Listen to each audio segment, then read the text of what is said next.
بسم اللہ الرحمن الرحیم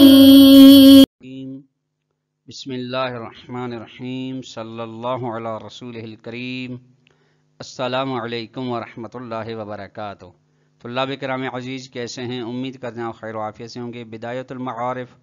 جزء رابع کا سبق نمبر 35 شروع کر رہے ہیں، جس میں عنوان کرا دیا گیا کتاب کی عبارت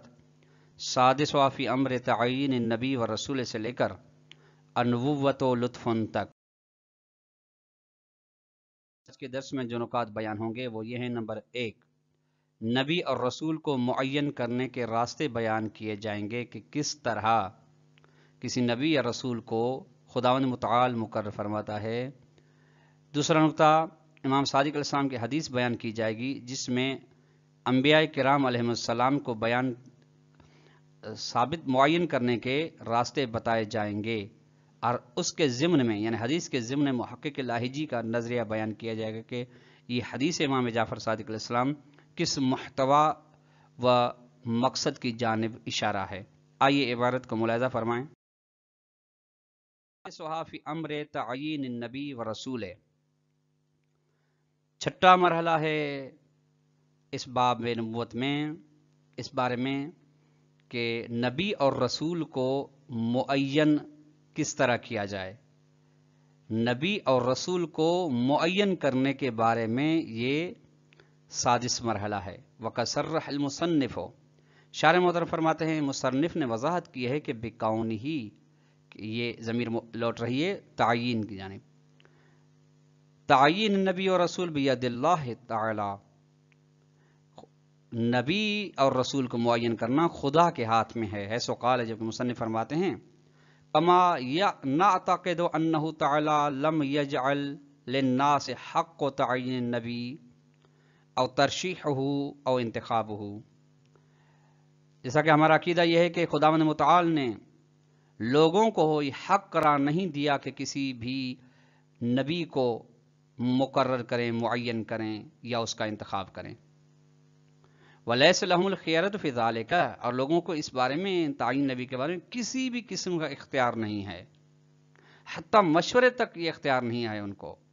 وَالْأَمْرُ كُلُّ ذَلِكَ بِيَدِهِ تَعَالَى، بلکہ تعین نبی کا مسئلہ مکمل طور پہ خدا کے ہاتھ میں ہے، یعنی اس کے بارے میں تمام جتنے بھی مراحل ہیں تعین کے آغاز سے انجام تک وہ خدا کے ہاتھ میں ہیں۔ لِأَنَّهُ أَعْلَمُ حَيْثُ يَجْعَلُ رِسَالَتَهُ، یہ علت ہے بیدی تعالیٰ کہ یہ تعین نبی اور رسول خدا کے ہاتھ میں، چونکہ خدا ہی بہتر جانتا ہے کہ اپنی رسالت کو کہاں پر رکھے، خدا ہی جانتا ہے کہ مقام رسالت کا مظہر کون بن سکتا ہے۔ وَهُوَ وَاضِحٌ، شارح محترم فرماتے ہیں یہ واضح بات ہے۔ کیوں؟ لأن التعیین والانتخاب فرع علم المعین بوجود من یصلح للنبوۃ والرسالۃ، چونکہ کسی بھی شخص کو، کسی بھی بندے خدا کو مقام نبوت کے لیے منتخب و معین کرنا تب ہو سکتا ہے جب معین کرنے والا اس شخص کی تمام خصوصیات اور جزئیات سے واقف ہو جس شخص کو وہ نبوت اور رسالت کے مقام کے لیے معین کرنا چاہتا ہے۔ لہذا انتخاب کا مرحلہ بعد میں ہے، پہلے مرحلہ یہ ہے کہ اس شخص کے بارے میں جس کو چنا جا رہا ہے مقام نبوت اور رسالت کے درجے پر، اس کو کے وجود کے بارے میں اس کو علم ہو کہ وہ ہے ایسا شخص جو اس مقام نبوت اور رسالت کی صلاحیت رکھتا ہے۔ جب وہ ایسا علم حاصل ہو گیا معین کرنے والے کو، تب مرحلہ آتا ہے کہ اب بس کس کو انتخاب کرنا چاہیے۔ مع انہ لا علم لأحد بذلک، جبکہ بندوں میں سے یعنی غیر اللہ میں سے کسی کو بھی یہ علم نہیں ہے کہ کون سا آدمی، کون سا نیک و صالح بندہ مقام نبوت اور رسالت کا اہل ہے، الا سوائے بتعین اللہ۔ ہاں، علم کسی کو اگر ہو سکتا ہے جب خدا کسی کو معین کر دے، اس کی تعین کا اعلان کروا دے، تب پتہ چلتا ہے کہ یہ فلاں آدمی فرض کہ نوح علیہ السلام یا عیسیٰ علیہ السلام یا آدم علیہ السلام یا دیگر انبیاء کرام علیہ السلام اس کے مقام نبوت اور رسالت کے اہل ہیں. تب لوگوں کو، ہمیں اور آپ کو پتہ چل سکتا ہے، ورنہ تعین خدا کے بغیر کسی کو بھی یہ پتہ نہیں چل سکتا، کسی کے علم میں بھی نہیں آ سکتا کہ کون اس مقام نبوت اور رسالت کا اہل ہے. ما اقامت البینات والمعجزات ہے. ایک تو خدا متعال نبی کو معین کرتا ہے، اس کے ساتھ ساتھ بینات و معجزات بھی اس کے قائم کرتا ہے. کما انہ لا مجال لتربیت، جس طرح کہ تربیت نبی کے لیے گنجائش نہیں کہ ہم اس کی تربیت کر سکیں. لأن تعدیب شخص لنبوت، کسی کو نبوت کے لیے مؤدب کرنا، لا یتعد، یہ لوگوں سے کام نہیں ہو سکتا. الذین، وہ لوگ، لا یعلم موقع النبوت و رسالت، جنہیں مقام نبوت اور رسالت کی اہمیت کا پتہ نہیں، یعنی اس کے محل کا ہی پتہ نہیں کہ کہاں پہ یہ مقام نبوت اور رسالت آ سکتا ہے. تو پھر اس کے تعدیب کیسے کرتے ہیں؟ فنبوتو و رسالتو، بس نبوت و رسالت کیا ہے؟ اب مقام، جب مقام اتنا بڑا ہے تو اس مقام کے اہل کے لیے بھی کوئی معمولی شخص تو نہیں ہوگا، ہوگا انسانوں میں سے لیکن غیر معمولی شخص ہوگا. نبوت و رسالت سفارت الہیت تتعین من ناحیتہ تعالی، خدا کے سفارت کا نام ہے، خدائی سفارت، خدا کا جانب سے سفیر جو معین ہوتا ہے خدا متعال کی جانب سے. ولا سبیل للعلم بہا الا من جانب تعالی، اور اس سفارت کے بارے میں کسی کو علم حاصل نہیں ہو سکتا سوائے خدا متعال کی جانب سے. یعنی جب تک خدا نہیں بتاتا کہ یہ میری جانب سے میرا سفیر ہے، میرا نمائندہ ہے، میرا خلیفہ ہے، تب تک کسی کو علم حاصل نہیں ہو سکتا. جب تک خدا یہ اعلان نہ کر دے کہ میری جانب سے میں نے اس کے اندر مقام و نبوت اور رسالت رکھا ہے، تب تک کسی بندے کو معلوم نہیں ہو سکتا. ایضاً نیز بعد تعین اللہ تعالی لا خیرۃ لغیرہ، جب تعین نبی اور رسول، تعین مقام نبوت اور رسالت خدا کے ہاتھ میں ہے، تو نتیجے میں کسی بھی غیر اللہ کے لیے اختیار نہیں رہتا فیما اختارہ اللہ عز وجل، ان مقامات میں جہاں میں خدا نے اختیار، یعنی اگر خدا نے کسی کو اختیار کر دیا تو بندے کسی کو بھی اختیار نہیں ہے کہ اب کہے کہ صحیح انتخاب ہوا یا غلط انتخاب ہوا. وہ عالم علی کل شیء ہے، وہ قدیر علی کل شیء ہے، لأنه عالم ما یکون قابل لذلک المقام، چونکہ خدا ہی عالم، یعنی خدا ہی جانتا ہے اس شخص کے بارے میں جو قابلیت رکھتا ہے اس مقام نبوت اور رسالت کے لیے. دوسروں کو تو پتہ نہیں، جب دوسروں کو پتہ ہی نہیں تو ان کے پاس اختیار بھی نہیں کہ اپنے نظریے کا اظہار کر سکیں. فعلی الناس الطاعۃ والتبعیۃ، بس لوگوں کا جو فریضہ ہے وہ یہ ہے کہ اس کی اطاعت کریں، اس کی پیروی کریں جس کو خدا متعال نے مقام نبوت اور رسالت کے لیے انتخاب کیا ہے. اس کے بارے میں نہ مشورے دینے کے اہل ہیں، نہ ہی کوئی انتخاب کے اندر ان کی طاقت و قدرت چل سکتی ہے. وبالجملۃ، خلاصہ یہ کہ ان النبوۃ سفارت والنبی سفیر،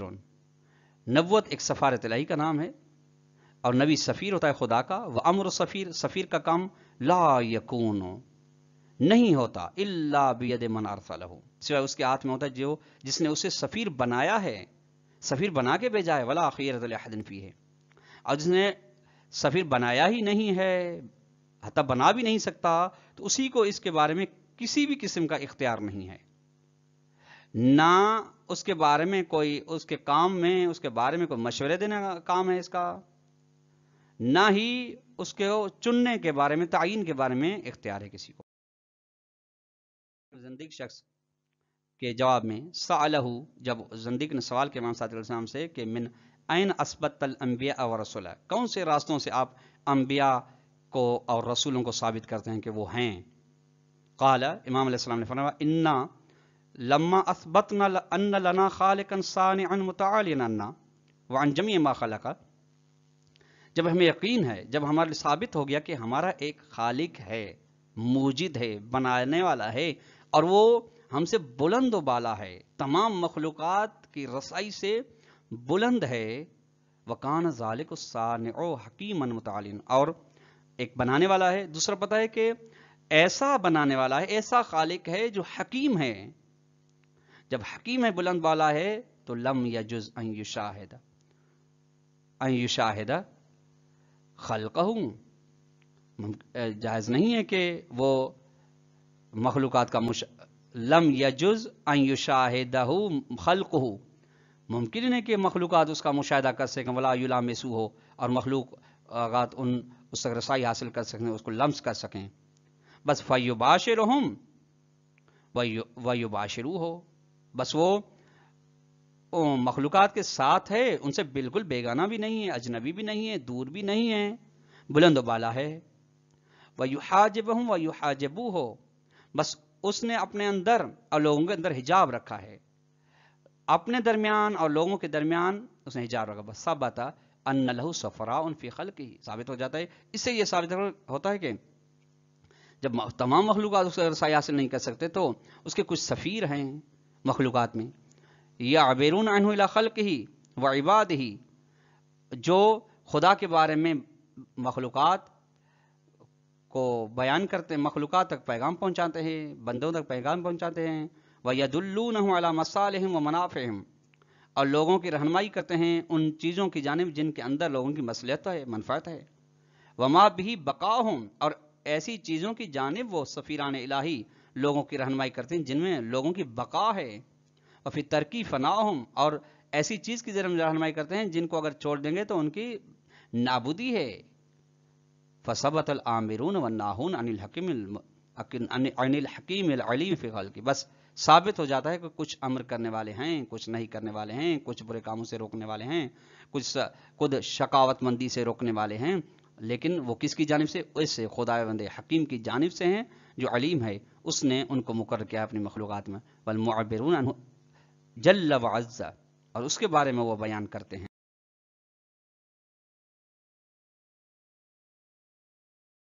صفت من خلقہ، اور مخلوقات میں سے خدا کے چنے ہوئے افراد ہیں، حکماء، ایسے حکیم ہیں، مؤدبین بالحکمت، جنہیں ادب سکھا گیا حکمت الہی کے ذریعے سے، مبعوثین بہا، حکمت الہی کی بنا پہ انہیں مبعوث رسالت و نبوت کیا گیا ہے، غیر مشارکین للناس علی مشارکتہم لہم فی الخلق والترکیب فی شیء من احوالہم، لوگوں کو کسی قسم کی شراکت نہیں ہے ان کے بننے میں کسی بھی مرحلے میں، مؤیدین من عند الحکیم العلیم بالحکمت، وہ خدا کی جانب سے تائید شدہ ہیں، ایسے خدا، وہ خدا جو حلیم و حکیم و علیم ہے، ثم ثبت ذلك فی کل دہر و زمان مما اتت بہ الرسل والانبیاء من الدلائل والبرہین، اس کے بعد یہ تمام چیزیں ہر زمانے میں ثابت ہوئیں، ان چیزوں میں سے جن کے بارے میں جو چیزیں انبیاء اور رسولان الہی لے کر آئے ہیں یہ ثابت ہوئی ہیں دلائل و براہین کے ذریعے سے، تاکہ لِكَيْ لَا تَخْلُو أَرْضُ اللَّهِ مِنْ حُجَّةٍ، تاکہ خدا کی زمین اس کی حجت سے خالی نہ رہے، يَكُونُ مَعْهُ عِلْمٌ يَدُلُّ عَلَى صِدْقِ مَقَالَتِهِ، ان کے پاس ان کے ساتھ ایسا علم ہوتا ہے جو ان کی گفتار کی صداقت پر دلالت کرتا ہے، وَجَوَازُ عَدَالَتِهِ، اور ان کی عدالت کا جواز ہے، اصول کافی جلد نمبر 1 صفحہ 168۔ یہ یہاں تک طلاب کرام امام جعفر صادق علیہ السلام کی حدیث مکمل ہوئی۔ قال المحقق اللاہیجی فی ذیل الروایت، اس روایت کے ذیل میں محقق اللاہیجی فرماتے ہیں فلیعلم، جاننا چاہیے کہ ان ھذا الکلام الشریف، یہ امام جعفر صادق علیہ السلام کا جملہ مع وجازتی و اختصاری، اپنے اختصار مختصر ہونے کے ساتھ ساتھ خلاصۃ الآراء والانظار من الحکماء السابقین والعلماء اللاحقین، اس کے اندر موجود ہیں تمام ان گزشتہ حکماء کے نظریات اور بعد والے حکماء کے نظریات، گزشتہ علماء کے نظریات اور بعد والے علماء کے نظریات، تاکہ خلاصہ اس کے اندر پایا جاتا ہے جو انہوں نے اس بات نبوت و رسالت کے بارے میں بیان کیا ہے۔ بل فیہ اشارات الی حقائق لم یصل الیہا منتہا نظر اکثر المتکلمین، بلکہ اس حدیث شریف میں کچھ ایسے اشارے اور رموز ہیں حقائق کی جانب جن حقائق تک ابھی تک کوئی متکلم نہیں پہنچ سکا، اکثر متکلمین سے کوئی نہیں پہنچ سکا. وَلَوْ سَمِعَ الْفَلَاسِفَةُ الْأَقْدَمُونَ، اگر قدیم فلاسفہ اس حدیث کو، ان اشارات اور رموز کو سنتے تو لَأَقَرُّوا بِإِعْجَازِ هَذَا الْكَلَامِ الْإِلَٰهِي، حتماً وہ اقرار کرتے کہ یہ عام کلام نہیں ہے امام صادق علیہ السلام کا، بلکہ معجزہ ہے. گوہر مراد صفحہ نمبر 253 پہ. السلام علیکم ورحمۃ اللہ وبرکاتہ.